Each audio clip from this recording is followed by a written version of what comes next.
पवित्र एकादशी तिथि में महाप्रभु श्री जगन्नाथ सुनावेश भक्त को दर्शन दौरान भक्त महाप्रभु को दर्शन दूर दूरांतर आम सीधा सड़क आम सहित बड़पंडा अच्छा पचारि बुझा सुनावेश महत्व कौन रही केतबले महाप्रभु सुनावेश भक्त को दर्शन देले आपण को खबर ओडिशा स्वागत। जय जगन्नाथ जय जगन्नाथ।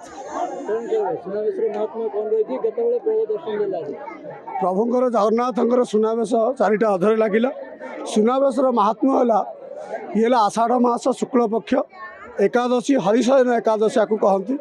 या पर महाप्रभु शयन विष्णु निजे शयन जाती जहाँकि अशुद्ध काल आरंभ कौन बह व्रतघर कौन शुभ काम हुए जहाँकि अशुद्ध काल आरंभ हरिशयन एकादशी कहती या चतुर्मास आरंभ भी हुए आप जोटा कि आम अशुद्ध काल आरंभ ताको चतुर्मास आरंभ कहती। 4 मास महाप्रभु कौन शुभ कार्य हुए।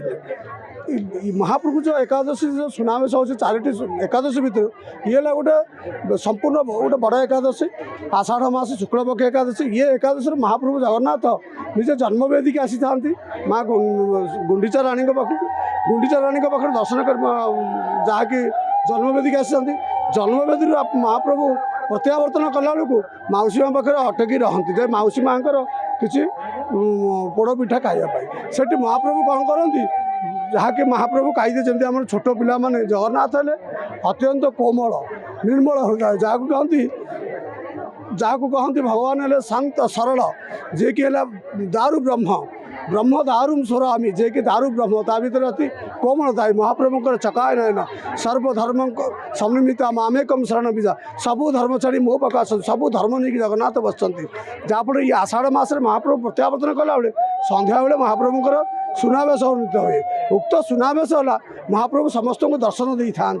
ये सुनावेश है बाहर हुए जहाँकि आषाढ़ मसरे यहाँ हुए यही मसरे हुए आषाढ़ मसरे बास हुए महाप्रभु जी सुना लगे कथा आमर तो ये परंपरा पुरी अच्छी आम परंपरा हिसाब से जहाँ अच्छे आम से हिसाब से सुना बेश धारण करूँ। ये है चतुर्मास हरिशयन एकादशी कहते। जय जगन्नाथ। हाँ विश्वास दर्शन भितर संपूर्ण ये दर्शन है समस्त दर्शन कीट पतंग ठूँ नहीं पशु पक्षी माने जहाँ को कहती माने नाना प्रकार मुझे कही सबू धर्म लोक भी बर्तमान भगवान को दर्शन करेंगे। समस्त लोक आपको जो मैंने कि महाप्रभु मंदिर भीतर को जापारूना से भी दर्शन करेंगे। ये दर्शन करने द्वारा संपूर्ण सौभाग्य लाभ होता है। आम आलोचना करुले भाग्यर थिले महाप्रभु को सुनावेश दर्शन मिलता है। जदि कह प्रत्येक 12 मास आम मंदिर में भगवान का दर्शन पाई था मात्र रथ उपर महाप्रभु सुनावेश दर्शन दौरान जाति भेद निर्विशेष समस्ते महाप्रभु को दर्शन करेंगे।